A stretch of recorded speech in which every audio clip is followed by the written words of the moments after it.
Okay, so I wanted to go through a law of sines triangle with you guys, as well as one that is the ambiguous case. So given this setup with A being 30, little a 14, and little c 20, if we draw a picture, we can see that this is side-side angle, making this the ambiguous case, and that means we need to be careful. This is ambiguous because this information could fit together to make no triangles, to make a unique triangle, or to make two triangles. So I want to go through the process of how you know how to find all of that. So our first step is to obviously use the law of sines to find C. So we're going to use our matching pair, the sine of 30 over 14 equals the sine of C over 20. We're going to multiply everything by 20, so we get 20 sine of 30 divided by 14 equals the sine of C. To get C by itself, we need to do sine inverse on both sides, so we'll do sine inverse of the stuff on the left, and that'll give us C. Now, sine inverse is the thing that introduces a problem for us here. If you'll remember back to previous material, sine inverse is stuck in quadrants 1 and 4, meaning that we would only get acute angles here, but this could be an obtuse angle. So when I put sine inverse down on my paper, this is another reminder that I need to be careful. I'm going to put a 1 down here just in case there's a second triangle. So when I type this into the calculator, sine inverse of 20 times the sine of 30 divided by 14, we get that C1 is 45.58 degrees. Now, there is an obtuse angle, again, in quadrant 2 that has that same sine value. We get that by doing 180 minus 45.58. This will give us C2, which is equal to 134.42. Again, use your calculators.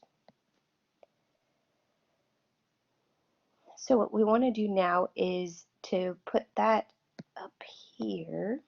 So for C1, we have 45.58.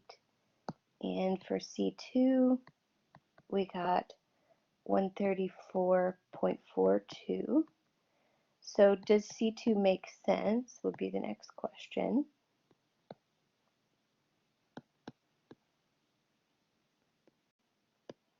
And we know this because that it does, because we'll take our given angle A plus C2, 134.42.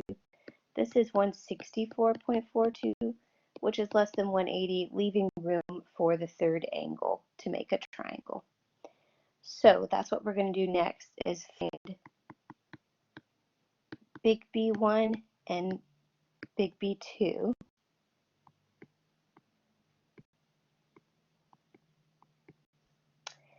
So we'll get B1 by doing 180 minus A, our given angle, minus C1. And when we do that, we get 104.42. These are all in degrees. Small in there. And then we'll do B2. You'll get that the same way, just use C2 instead of C1. So 180 minus 30 minus 134.42, this gives us 15.58. So that is B2. Okay, so the next thing that we need to do is find the sides that correspond to those angles. So we will have a little b1 and a little b2. Now, little b1 is going to go with big B1, which is equal to 104.42. So this should be pretty big. And we're going to get that using the law of sines, again with our matching pair. So 14 divided by the sine of 30 equals little b1 over the sine of 104.42. Multiply both sides by 104.42.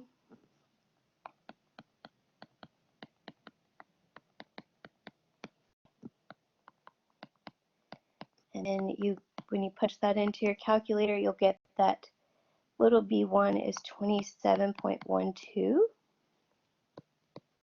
which makes sense to be the biggest side of A, B, and C there because b1 is the biggest angle.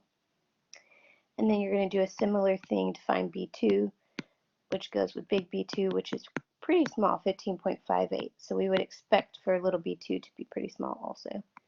So we're looking again at 14 over the sine of 30, b2 over the sine of 15.58. Multiply both sides by the sine of 15.58. So 14 times the sine of 15.58 over the sine of 30 equals b2. So b2 is, when you punch this in the calculator, you'll get 7.52. 7.52. So there are two complete triangles here. All the ones go together,